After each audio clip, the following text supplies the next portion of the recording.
So welcome everybody to the first Writing Cultures seminar of the academic year.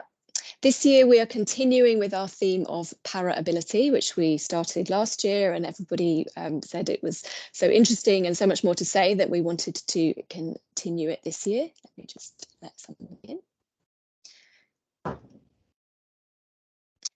So we're continuing with our theme of para-ability, which will be culminating in a series of events and a curated exhibition in the Dean Space in March next year.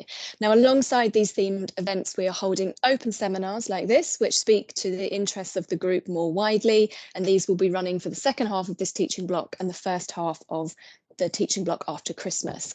Anyone who's interested in presenting their work should get in touch with me to arrange a session. And we're kicking off today with a talk from Charlie Wilson. Charlie is a PhD student, journalist, filmmaker and writer with a particular interest in disability advocacy and media analysis.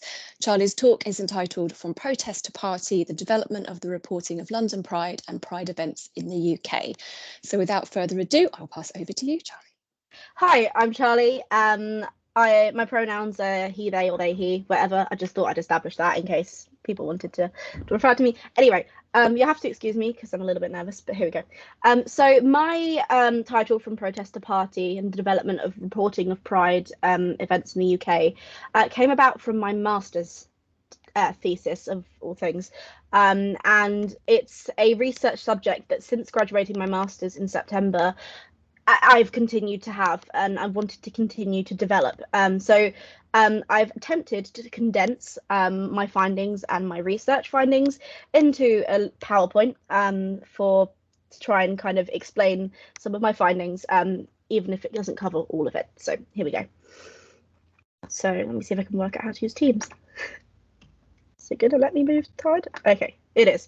So why is this research important?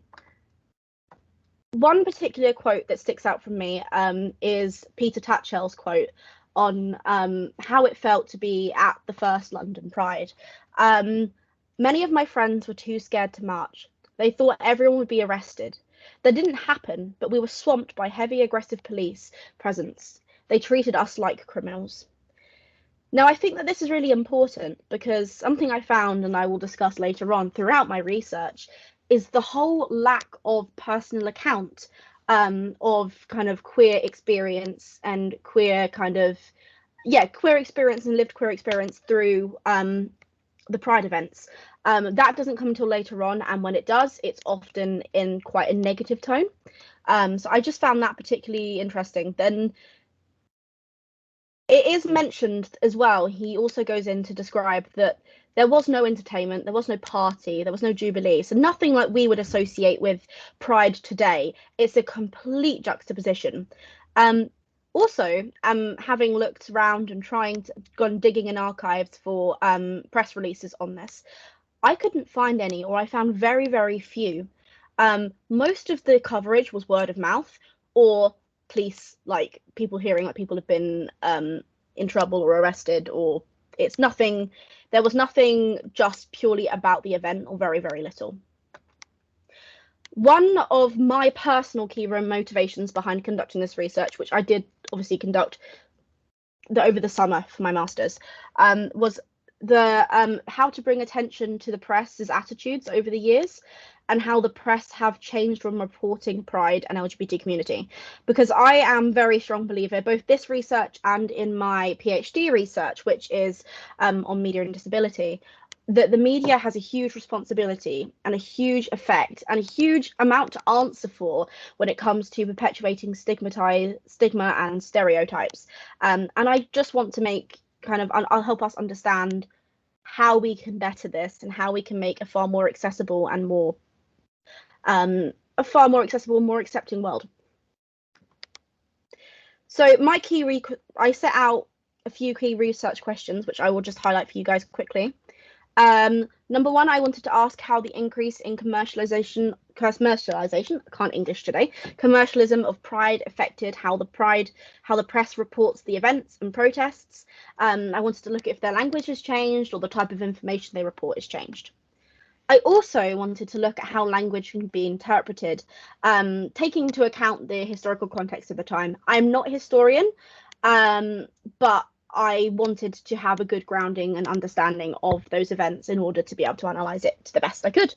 I did want to look at how different words could have different meanings in different contexts, but it wasn't super possible within the scope of the research, especially looking at societal impact of the words used. But we can look at the attitudes reflected within the use of language and theorize on that. I think that sentence made sense. I'm sorry. I have ADHD. Why am I so?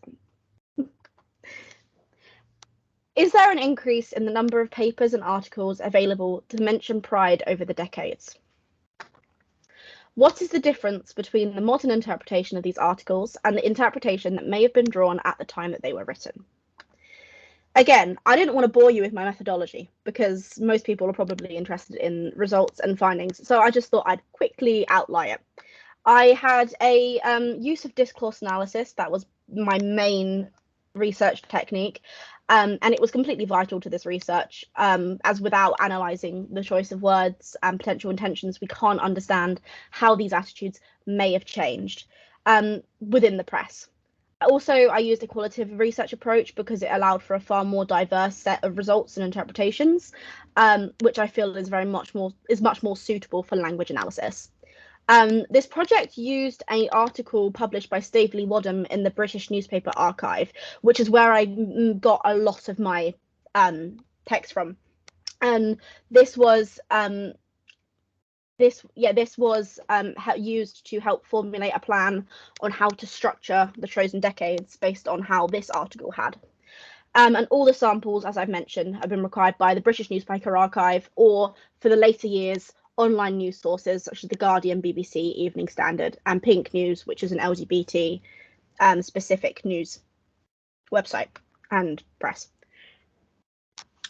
I just clarify, and I feel like this remains to be, it's pretty obvious. I do have a personal bias. I literally introduce myself as hi, I'm Charlie. My pronouns are he, they, or they, he, gender fluid problems. And, I am very much personally invested in this community. At the time that I attended my last Pride, I didn't identify as trans, but I was gay, and I was gay. I am gay. And so for me, the effect that environment had on me, and the positive effect it had on me, was just so profound that kind of ever since then, I've been wanting to research and look into Pride and Pride events, specifically in the UK, and how we came to get them and how we came to have the privilege of having them. I do believe that my commitment towards a clearly defined and well-balanced methodological approach means that my bias won't actually negatively affect the quality of my research. And it may allow me to be more, bring in a more personal perspective later on. So a quick outline of my chapters, because I'm aware that I could ramble for hours. So here we go. Chapter 1 covers chapter 1972 to 1979. Chapter 2 covered 1980 to 1990. Chapter 3 covered 1990 to 2000. Chapter 4 covered 2010 to 2022. And Chapter 5 covered 2019 London Pride. Previous literature on the subject. Again, relatively, I'm going to cover a very brief lit review. I did use my actual thesis as or dissertation as a foundation for this PowerPoint, so that's kind of why it's structured the way it is. So in Pride parades and LGBT movements, they explore the attitudes towards Pride and the LGBT movement. One particular quote that stuck out to me is, "They just want a big party. They forget we still have hearts and minds to win over." And to me, I thought that this was quite profound because, again, one of the things I wanted to look into in my research was the commercialization of Pride, and how Pride has been very much, popularized by brands and companies over the years.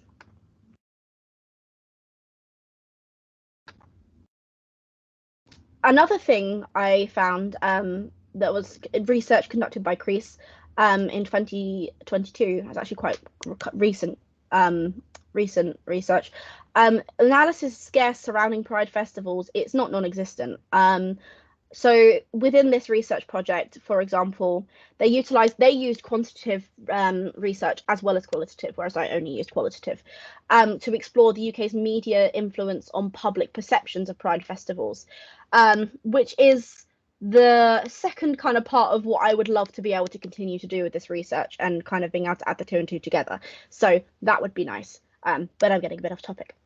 This study initially used qualitative research to critically examine media influence, and then turned into a quantitative survey. They found that sometimes the press can easily spread a positive or negative message, and can also help normalize certain aspects of society. One of the main conclusions actually came to identify that the Daily Mail is often seen to report stories of a more critical nature regarding Pride. For example, complaining about the gay train that Avanti West Coast put in, saying gay people have slammed the Pride train launched by Avanti West Coast for being mortifying and attention seeking. So focus on the petty nature of things rather than focusing on, Pride as a whole. London Pride itself, therefore, we can conclude, has the potential to reshape these norms, but if it's perceived as having negative connotations attached to it, any potential positive effects it has would be limited, which is why the press is so responsible and so important. So again, I made a mistake with this PowerPoint, so you have to bear with me. So the autumn of 1970 saw the formation of the Gay Liberation. Sorry, my brain is everywhere today. The autumn of 1970 saw the formation of the Gay Liberation Front, and 1972 saw the first London Pride. It is also when we begin to see a very minimal discussion of homosexuality within the media. I mean, when I talk about this, I'm talking about the press. Obviously, we had queer texts and things before then, but when it comes to me digging around the press, this is when I first started to find any kind of mention, especially about Pride as a protest and as a revolution. It was a touchstone of involvement in GLF that you should come out to your friends, your family, and to your employers. So one thing I found particularly interesting is there was obviously a very, very small community of people attending these protests. And that is because people were afraid, because by saying, hey, I'm gay, the societal attitudes hadn't changed enough where you would be relatively safe to do so. So people wouldn't come out. So then Pride as a protest was struggling because they had no one there to support them, except, people that were just, the courage they must have had. So the GLF, the Gay Liberation Front's phrase was come out. I actually have a poster on my bed that has one of the ones they made. And I think it's just so important because it saw a development in the language, the 1970s, saw a development in the language used to describe homosexuals, and recognition of reclaiming of the word gay, although the press themselves were slow to pick up on the use of the word. So you'll notice in the press and in the articles that I've analysed, the press were using homosexual far more, and us as a community were using gay, which I think is quite interesting. Now it's chapter 1. We'll move on to the actual findings. So I've chosen a couple of the articles that I actually researched and analysed to present to you today. Otherwise, we'd be here all day. And whilst I would love to be here all day to talk about my research, because I love this research, I think you've got things to do. So The Love That Dares Speak Its Name is actually one of my favourite articles I read.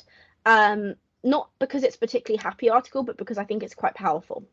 So it covers the kind of the boldness and almost like the sheer audacity that gay people have to now be coming out and saying, I'm gay, I'm proud, this is me, this is who I am.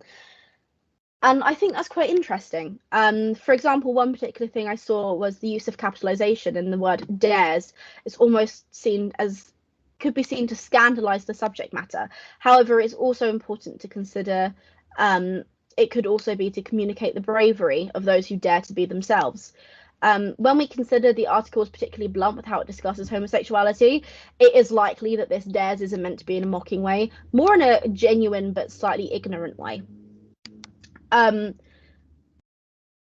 The tone, although honest, does not come across as overtly disrespectful, which I did notice. It was a touchstone of involvement in GLF that you should come out to your friends and family.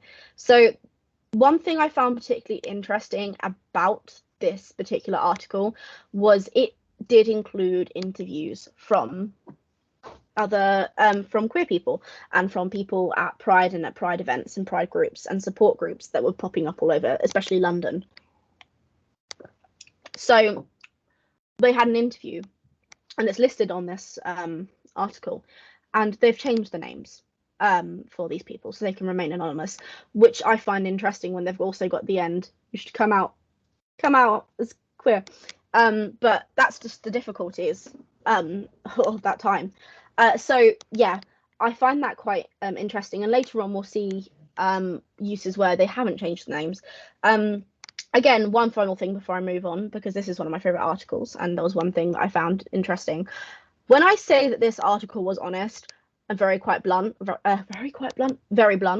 I mean in the sense that they admit themselves to having homosexuality and gay in a folder in the Friday Page offices under the category vices. So whilst writing this article that isn't overtly disrespectful to the queer community, they are still keeping it under a box called vices, and they admit to this in the article, which I think is really interesting. I also think it's quite brave. But yeah, we go. Now, as I was talking about the whole coming out thing, this is an advert that was placed by Gay Pride in 1979. The article concerns the lack of attendance at Pride and Pride events, as I've mentioned before. The tone from the community comes across as encouraging, but obviously this encouraging and bubbly tone does not match the consequences that could happen if somebody came out. Although events are discussed, both the community and the press report them to focus on encouraging homosexuals to be open about their sexuality and to break the stigma. Again, a very interesting statement, whilst it was still hugely stigmatized to be queer. Glad to be gay, as a final one. Now, this is actually a really sweet article. It moved me quite a bit when I was reading this. I find it actually quite a lot of these articles kind of moved me. I did cry a few of them as well. I'm not going to admit that, but there we go. But this one is a rather surprising article. It's an interview between a gay couple who have been together for decades. And it was published in the 1970s, like all of these other ones. They say people never reject their friendship because they are homosexual. This is a particular quote that got me, because from a modern perspective, it seems to be quite a strange statement. Even in today's society, hate crimes and discrimination towards the LGBT community, which, as we've seen in Club Q, hate crimes are still rising again, have not disappeared. I personally have experienced discomfort from people I am close to due to my sexuality. And it's just intriguing but refreshing that, unlike in the 1972 article, there is no mention of names being changed. So it shows that even in a couple of years, the amount of progress that's been made. However, I do hold this article with a sketch of a little bit of skepticism, because I find it hard to believe that they have never once experienced discrimination, and I feel like that's quite a broad statement, but I can't ask them, can I? So several conclusions can be drawn. I'm going to try and speed things up a little bit from the 1970s articles. There are a few articles that covering the UK Pride events during this time. According to the British Newspaper Archives, the first article discussing a Pride event is published in 1973, despite the first Pride in London taking place in 1972, which I again found quite interesting. So for me, a load of research that I gathered for 1972 was personal account, which I will get onto why I think that is so important later on. But the 1970s progressed representation and improved it. Indeed, it is clear that in the 1970s, there was a huge turning point for attitudes towards homosexuality in the press. And the fact that they were even talking about it. The beginning of the decade saw the first London Pride. For example, the effect it had on the surrounding community, as well as a gradual increase in the reported Pride events. And it was increasingly common to see LGBT issues discussed in the press in a positive light. For example, in Glad to be Gay. Finally, the articles examined and highlighted that Pride had initially been about the fight for acceptance, with mentions in the media of police involvement and rallies, as opposed to a celebration, further proving Pride wasn't always a protest before it became capitalised. Move on to chapter 2. I realised that picture is from 1970, but I was just finding pictures. Choke on my coffee. Great. So this period was a time of great protest within the queer community. 1980s, I find, and I found in my research, within the UK as well, specifically is what I'm focusing on, had a huge amount of protest, had a huge amount of anger and queer anger. I think people at this point were growing tired of hiding. And that argument is supported by a lot of quotes from queer activists at the time that I have since found. Nevertheless, and this is something I found very interesting, specifically with gay males, the attitude around queer sex had also changed. Now, it is important to bear in mind that this does have consequences, Section 28. But the attitudes around gay male culture and gay male sex was almost relaxed, not normalized, but it was like, oh, it's okay if you have gay sex. We're not talking about lesbians in this, because apparently for some reason people just left us out. But the attitude towards recreational sex within gay people in the same way of straight people, or to be fair, advanced straight people as well, was becoming far more relaxed. But this did lead to the politicization of sex and the introduction of Section 28 by good old Maggie Thatcher, which obviously caused a lot more rage and a lot more protests. And she was certainly affected by the changing attitudes towards homosexuality under the impact of the AIDS crisis, which again is a key event that happened in these years, and it hugely affects the articles that I found. So chapter 2, and what articles did I look at? Sorry, I realise that these texts are a little bit small. I'm also going to look up here. I'm not great at making PowerPoints. Of course, so in Gay Marches Held, it was a very short article, but I thought it was important to include it. So it discusses that hundreds of homosexuals marched on Bow Street police station demanding the release of people held earlier in the week of a gay pride parade. So London Pride caused a lot of arrests, and those arrests and the heavy police presence was still hugely prominent in London Prides, in a far more dangerous way than it was today, I would say. So hundreds of people marched and demanding the release of the people that were held in the Gay Pride Parade for the Gay Pride Parade early this week. There is the possibility that those arrested did do something to warrant being arrested, but as we know from the police and sometimes their, I'm trying to be tactful, attitude and quickness to judge, it still poses the question, were those who marched during Pride more likely to be unfairly arrested?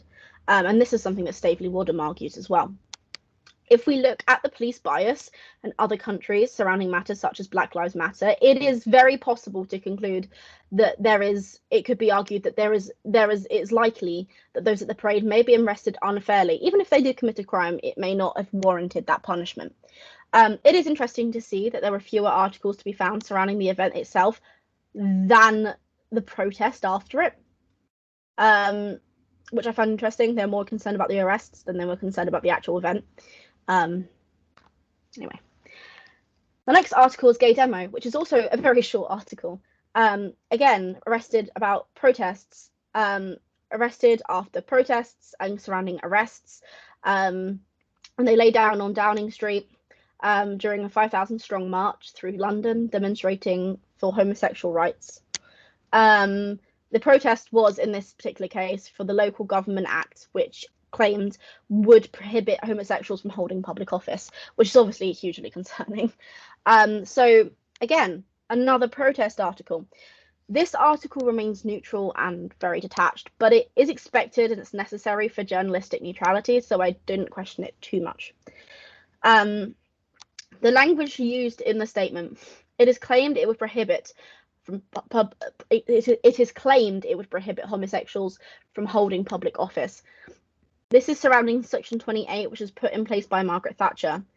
The "it is claimed" infers that they do not know for certain it would stop homosexuals from holding office, but the fact is, if they were to be open about their sexuality, it would. So it is not a supposed claim; it is a fact. Therefore, this article develops an element of coldness and a distance to the cause. Of course, the press themselves would need to be careful of what they were saying, and I do understand that it's quite possible they also had to put "they claimed" because if they can't prove it for certain. However, there is a lot of evidence there to show that it would affect them, and so I'm kind of rambling a little bit now, so I'm going to move on. But it is interesting a lot of the time, and this is not the first time I noticed it, that "it is claimed" or "it may be" language, and obviously you do see that in the press and in papers when they're not certain. But some of the stuff that they put this in is stuff that, especially by modern standards, we would look back and go, that is certain. Of course it would affect them from holding public office. And I'm not going to go into the whole thing because that would be a long rant, but yes, it would. And finally, victimizing the gays, which again is a relatively brief article. A lot of the articles I found were quite brief. This article isn't directly surrounding Pride. It does allow the press to show the public the solidarity and community within the queer community, which was hugely prominent in the 1980s. I mean, you'd like to think it's prominent now, but in some ways we are very divided. So I found that quite interesting. Humphrey is using this article to speak on the gay community in Yorkshire, so it's not actually so much within London like a lot of these articles are. I'd rather see my taxes being used to catch murderers, rapists, and child abusers within families than people who attack gays. Those people, and of course those people who attack gays and lesbians. I almost read that wrong. It's a very powerful statement for the time, considering that Margaret Thatcher was in power and her anti-gay laws were still very much present.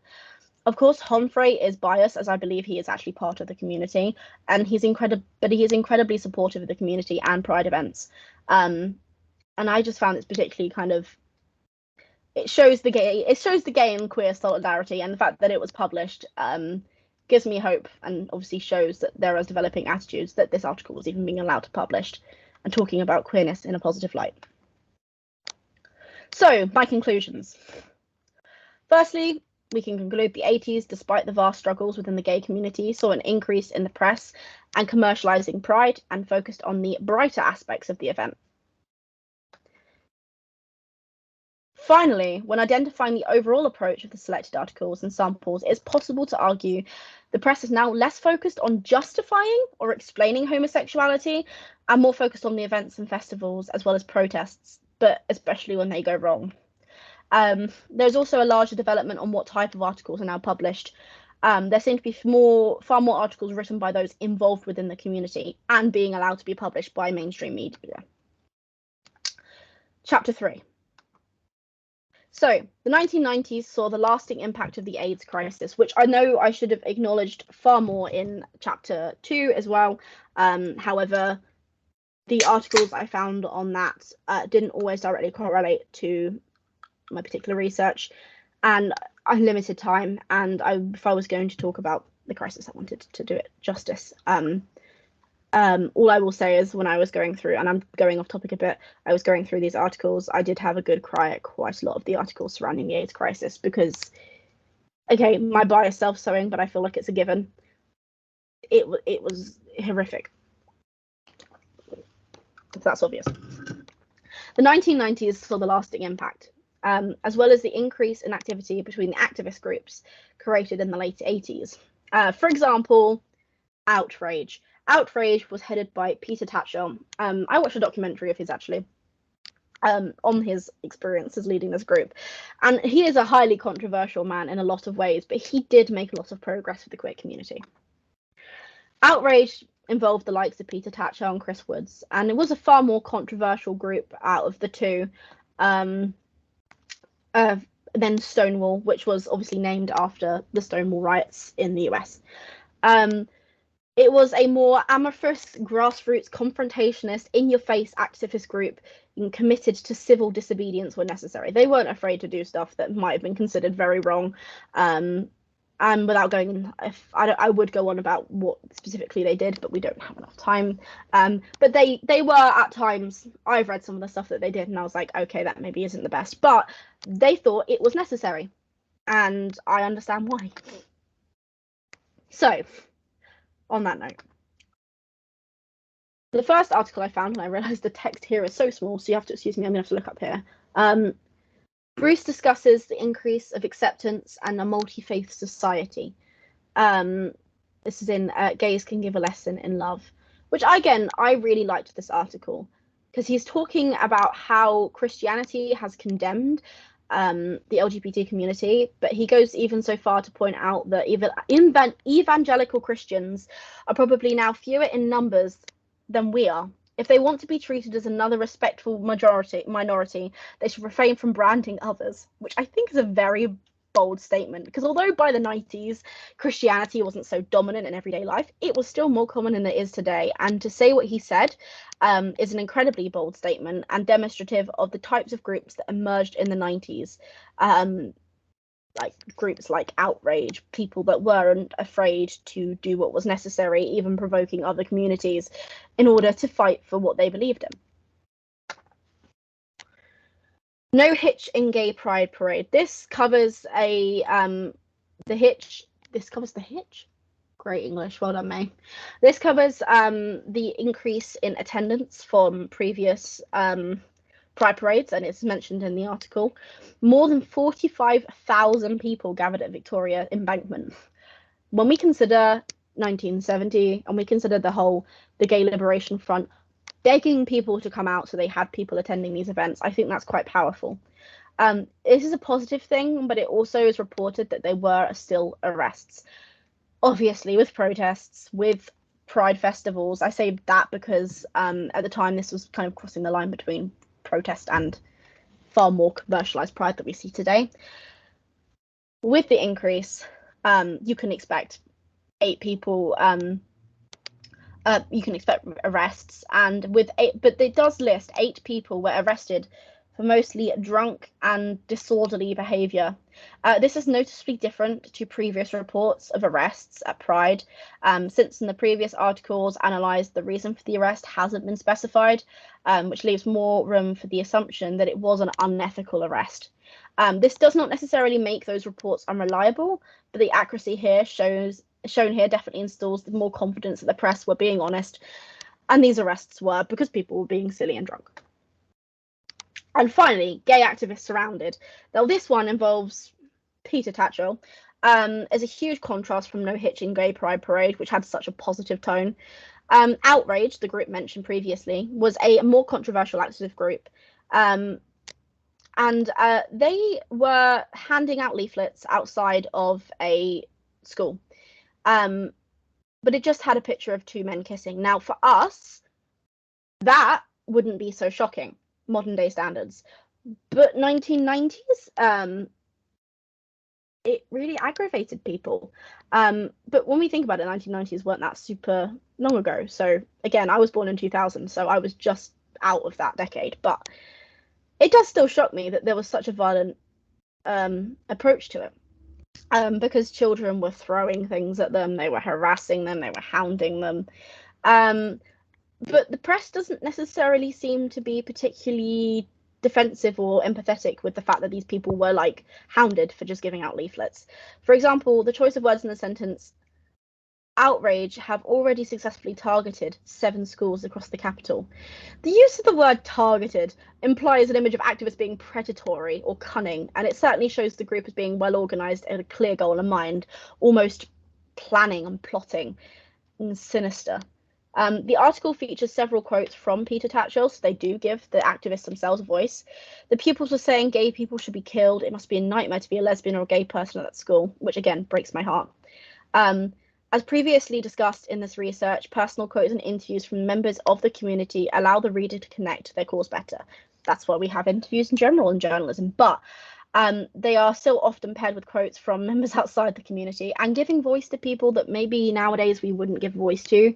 For example, giving voice to people that, you know, there's multiple quotes that come afterwards defending the anger and the outrage that students have, saying that it's not appropriate for them to be around children. The whole queer people, gay people, pedophile imagery that seems to still come up today, which I found interesting.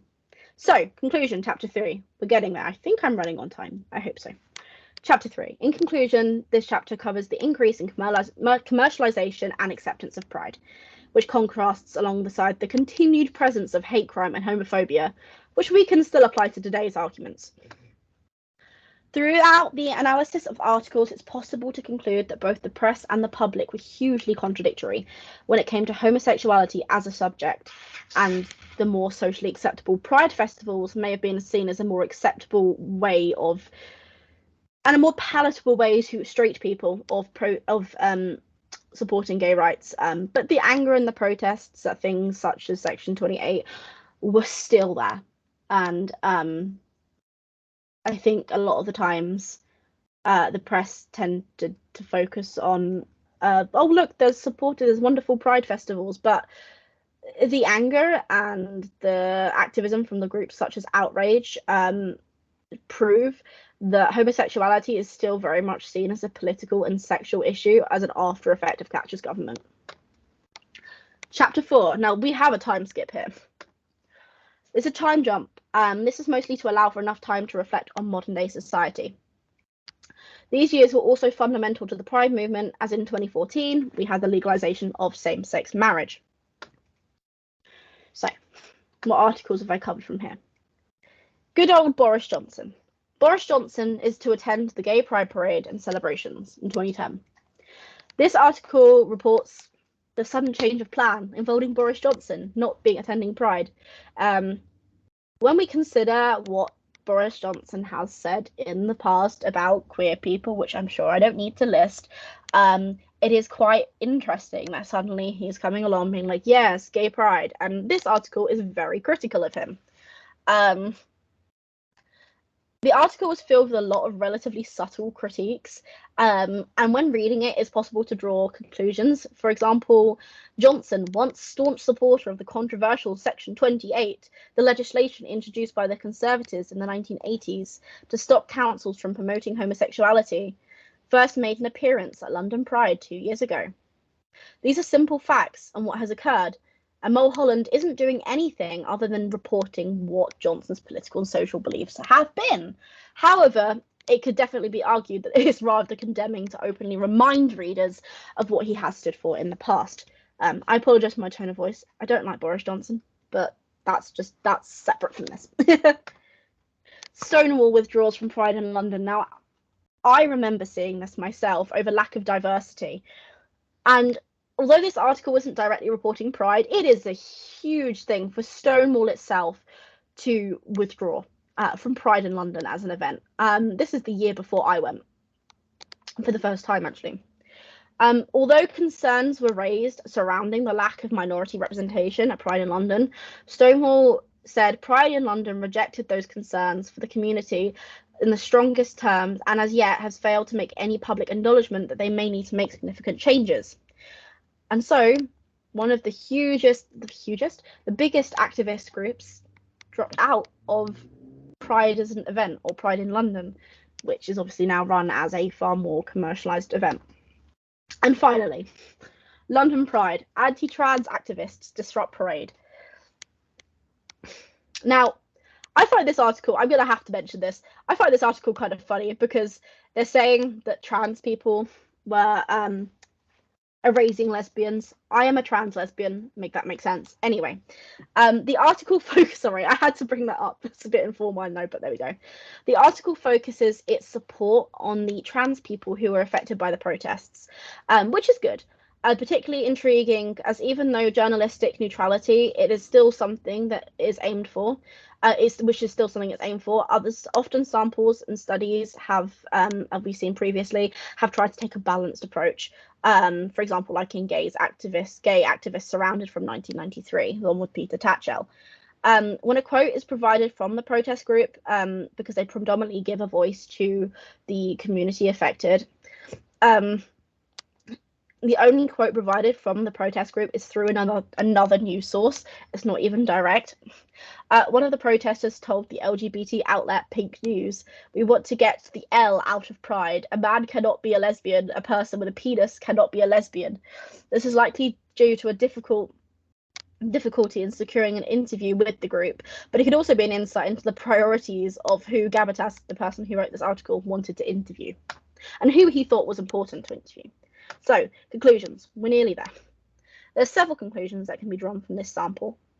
Overall, the tone remains positive and less platforms and voice are given to homophobic or discriminatory opinions. There are still attempts at overall neutrality, but there aren't attempts to justify these events.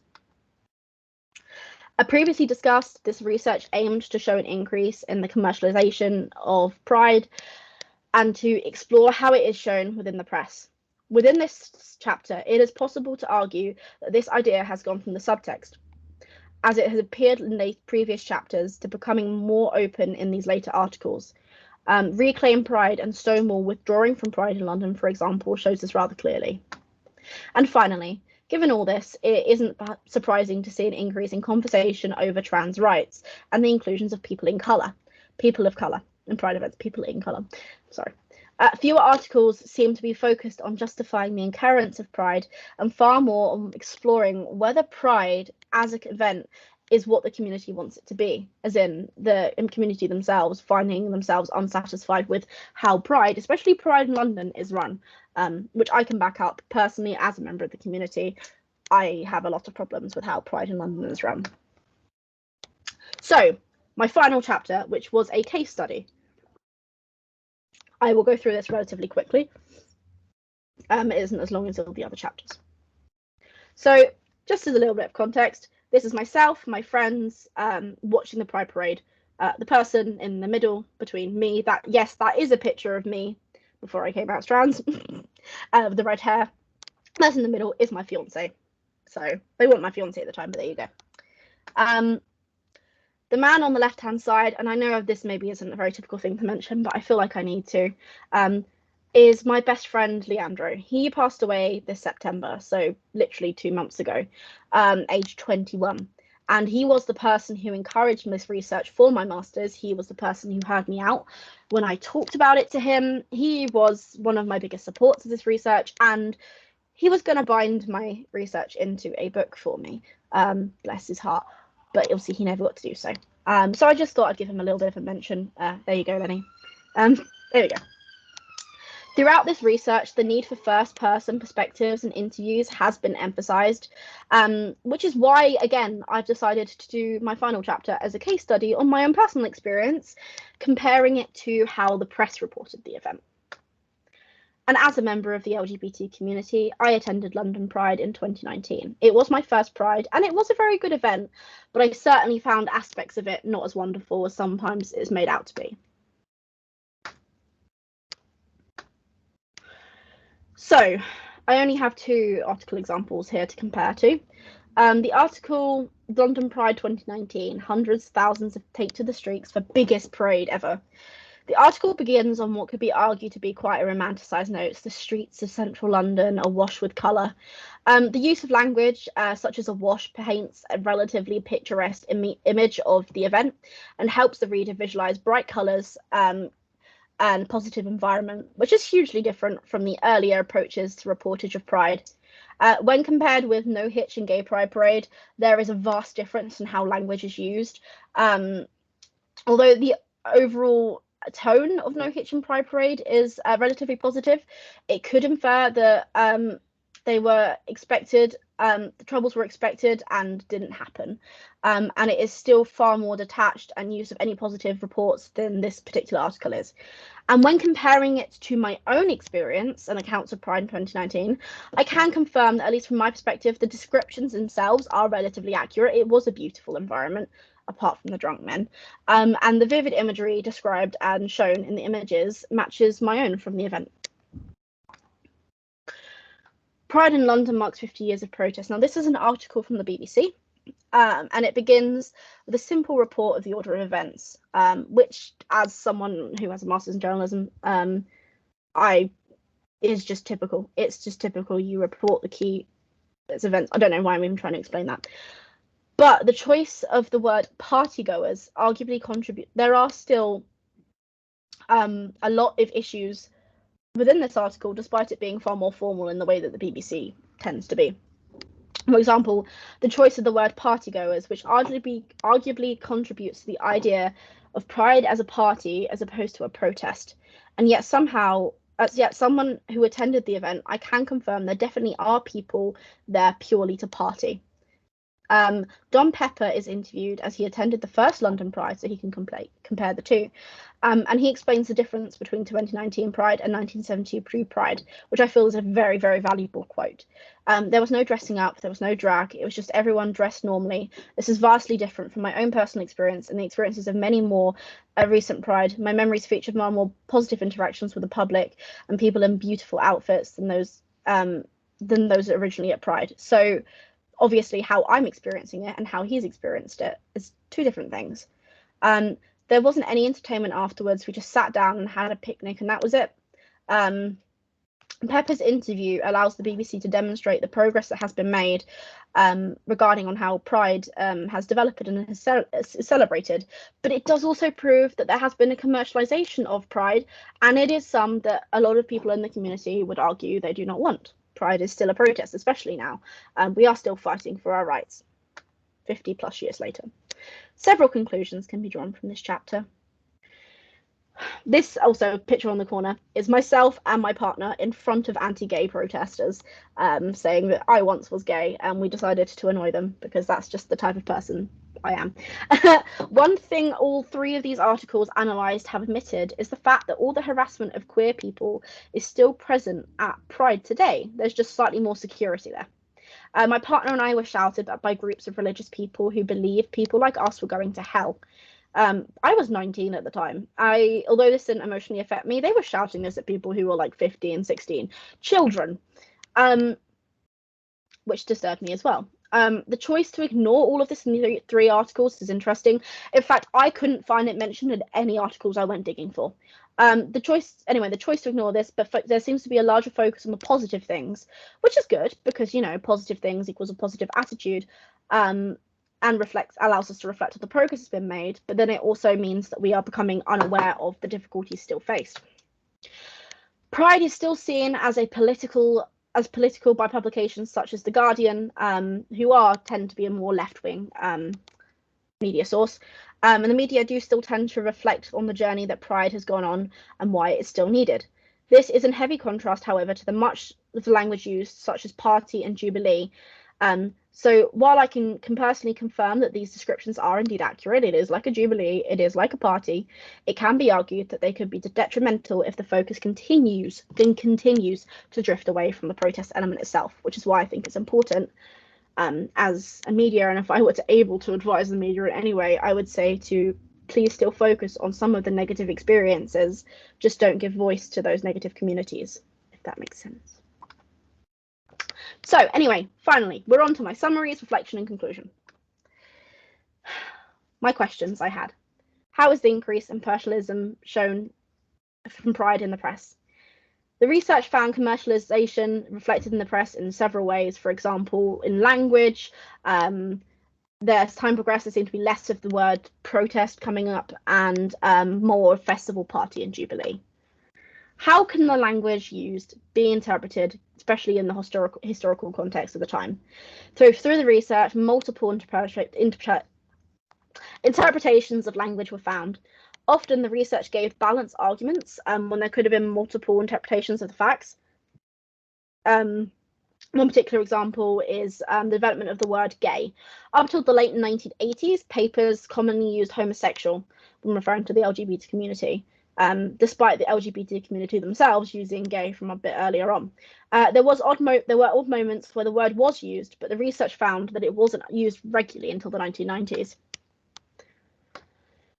Is there an increase in the number of papers and articles available that mention Pride? From the archive that has this research access, which is the British Newspaper Archive, there is a clear increase in articles over the years. And the availability of things I could use for samples greatly increased. What is the difference between the modern interpretation of these articles and the interpretation that may have been drawn at the time they were written?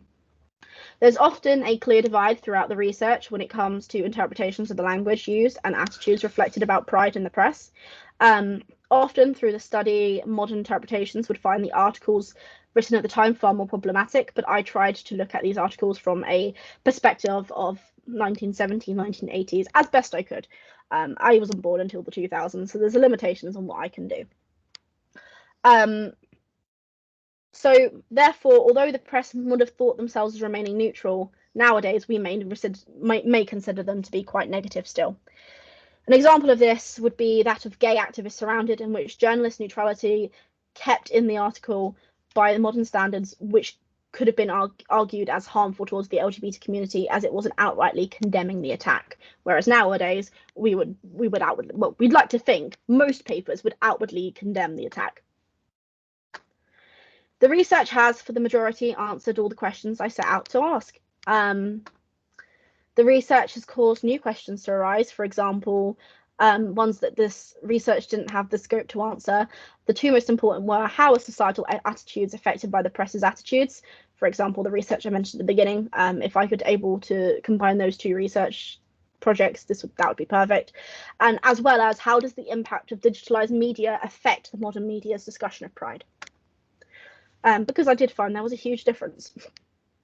Despite this, overall, the research has been extremely positive, providing a clear overview as to how the press have dealt and deal with pride over the years and pride events and movement over the years, as well as highlighting the progress yet to be made to create a more inclusive and tolerant British media. I would, however, recommend a further study focusing on a broader look at the media's attitudes toward pride and society's attitudes towards pride to see if there's a correlation behind them, and understanding how this can be used to foster inclusion in the UK.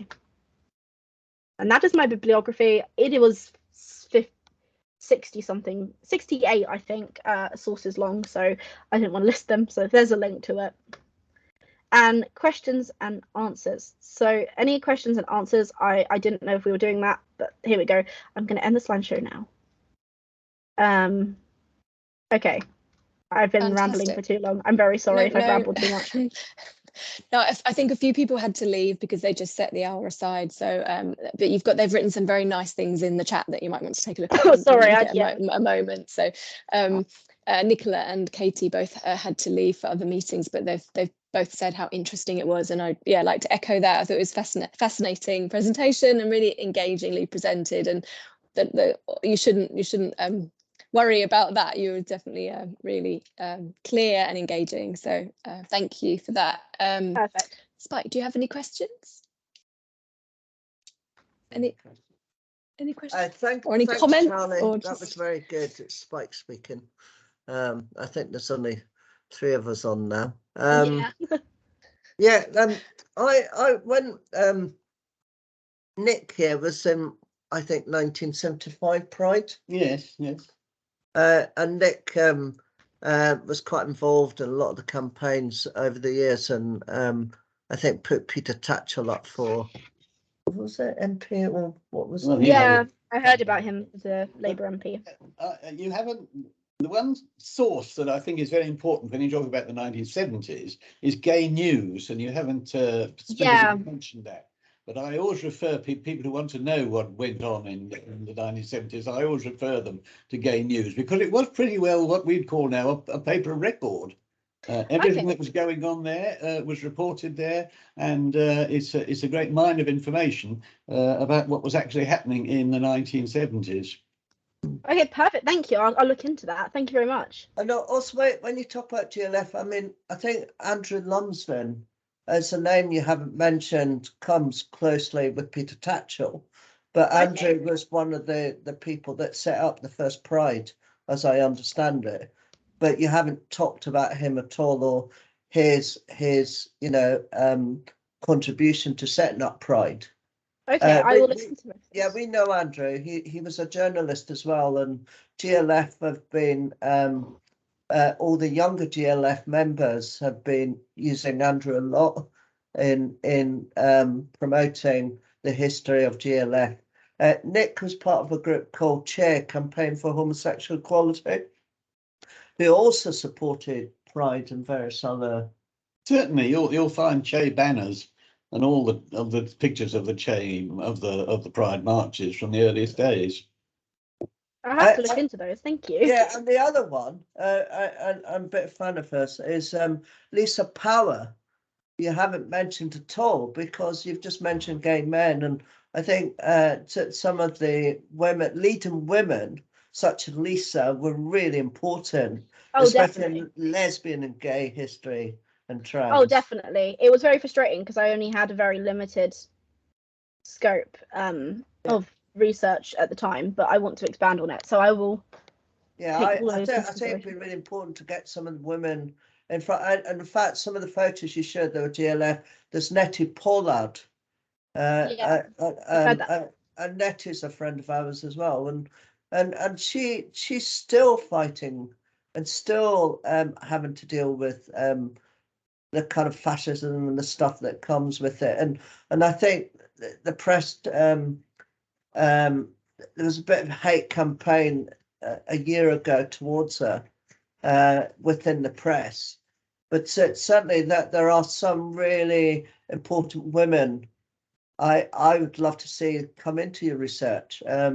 Other than, I mean, Peter's great, we love him, but I think we're missing. Oh yeah, definitely. If I'd had the I would have covered so much more. And does that maybe reflect what the newspapers were talking about and who they were featuring? So the fact that those names aren't there is probably a reflection of who the media are going to for comment and opinion, perhaps, which is in itself really interesting. Definitely, because from the sources that I used, there was very limited. It was hugely focused on gay men, which obviously, as a lesbian, I was a bit, I found it quite frustrating. And although I knew, obviously, lesbian and gay support the minors, I knew there was a huge influence.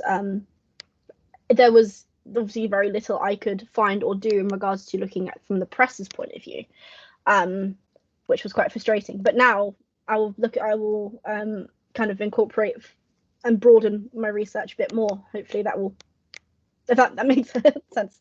Have you talking more to Nicola, because Nicola was quite part of the minors and Pride.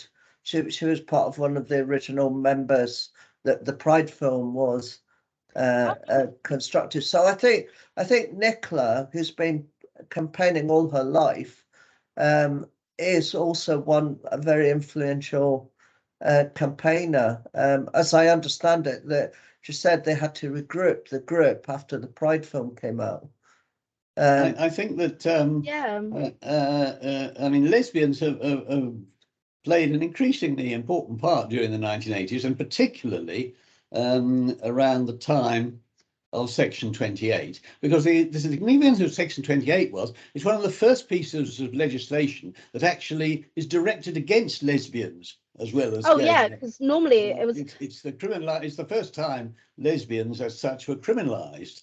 I mean, Queen Victoria didn't even. It's quite important in legal terms, and it elicited a huge response from the lesbians. In many ways, it was lesbians who were in the lead in protesting against Section 28. Yeah.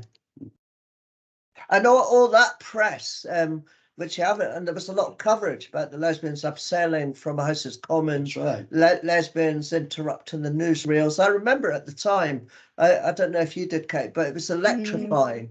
And I kind of, I was taught by a lot of feminists and lesbians, educated from the age of like 18, 19. So they were my role models. But I think for me, they're very important in my life, that they should have a voice. I mean, Sappho, was it Sappho? There was a magazine, Sappho, and I remember when Section 20 came out, I used to go in and demand these magazines from the libraries, but because one week they were there, next week they weren't. But also, on the spot, I mean, Nick used to work in trade of industry and came out in the 70s. and had the secret police looking into his life. But certainly, if you ever want to contact us, send me an email. You can find me, I think, on the Kingston 7673. And certainly, if you want to talk to Nick more, he may have more links and contacts, and yeah, definitely.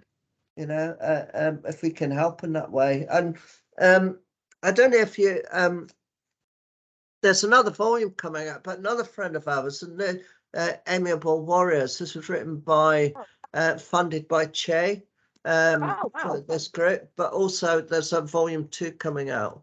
But this is all about campaigns. Only a very short period. It only covers the period up to 1973. It's very detailed. It's very detailed in what was in those sort of 3 years, the beginning of the 70s, about what was going on, particularly the way that local groups sprang up across the country, which is quite an interesting story because, in a sense, the spread of local groups, I think, is an incredibly important part of the early campaigns. And it's the way that, if you like, the message of gay liberation was spread through 2 means, really. One, through the gay press and gay news in particular, but also through the local groups, which were many of which were affiliated to CHE. And that is really how the message of liberation got spread throughout the LGBT community, or certainly among gay men in those days, and that's quite an important area to consider and research, really, how that happened and how conscious. You wouldn't have found many gay people talking about gay liberation in the early 70s. But by the end, everybody was talking about it, of course, and the way in which that became very important in the in LGBT sort of consciousness at the time is very much to do with the press, I feel, the gay press, and also the local groups. No, definitely. That's really interesting. Thank you. Get your a copy of this if you contact me. Oh yes, please, because I've got. I mean, it's still although my PhD research isn't on this subject anymore, it's still a huge research interest for me and something I do just because I love it. So yes, please. And the other important book, which you probably know about already, about the origins of GLF, is I think it's called Breaking the Mold. Yeah, Stuart Feather. You know about that one as well. That's a very good source of information about the early days of GLF. Yes, you know about that. Good. Yeah. Well done. You're very diligent in your research. I can see that. And have you spoken to people like Stuart and Andrew and any of those? They're all around. No. Yeah, I need. We can help you to make contact. Yeah, I would there's really like Graham McCarroll as well, who was one of the gay news. Yes, Graham's had a big part in a lot of the history from the 70s. Well, he joined as a journalist. He joined Gay News actually in 76 or 7 or 8, I think. So he wasn't one of the early founders of Gay News. But then he and his friend, whose name I always forget, set up Capital Gay in the 1980s, and that's a good source of information. After Gay News sadly went bankrupt. Yeah, they did. In 1983, and after that, one of the Capital Gay really took over as one of them. Although it was London-based, it did cover stories from all over the country, pretty much. So it's a good source of contemporaneous information. Definitely. So do contact us, and we'll pass emails and help you to contact. We're here if you want us. So thank you. Yeah, I think it was fantastic to hear about your research, but obviously you've made some contacts as well, and I think Nicola will be in touch to discuss those as well. So hopefully that's definitely. Helpful, I'm sorry, I tried to keep you. it 40 minutes. It's okay. It's all right. It's nice to hear. Well done. Thank you. Thank you very much. Fantastic. So we'll close things off there, and and thank Charlie once again. Please do read what people have written in the chat if you haven't, because they're saying some nice things about you. I had a load of questions. I'm a linguist, so I was quite interested from the kind of language perspective, and the things you said about the capitalization of dare. I thought that was really interesting. So, but I think we've run out of time, but loads of really interesting stuff there. So thank you for sharing it with us. Thank you. Fantastic. So I'll just stop the recording there.